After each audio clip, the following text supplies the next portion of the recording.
Nasapakin kita eh. Tas ano ma'am no? Tuwing pag-uwi mo may gagay ito sa'yo. Ay naku. Aray ko naku. Pati Jose. Pag-uwi ni Mama ba? Pag-uwi ng Okay. Kamay po sa dibdib. Yan. Baba lang.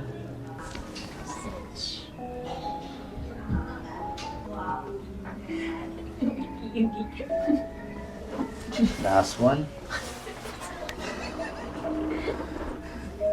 Mas lalo kapag nandito tayo lahat ng teacher dito, maingay na yung mundo ni Sir. Oo. Relax lang ma'am.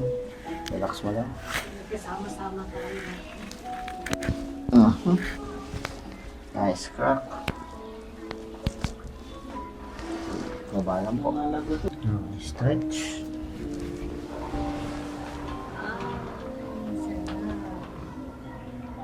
Parang mga anak itsura mo. Oo nga. Last. Picture sa sarian ko. Gitna ulit ma'am. Last one. Tatabingin na si ma'am. Taas mo ulo ma'am. Ipuga mo yung sarap. Ano ka ba? Last one, last one. Si Sari yan. Nasapatin mo ko. Nasapakin kita eh. Very good. Nagle-labor ka.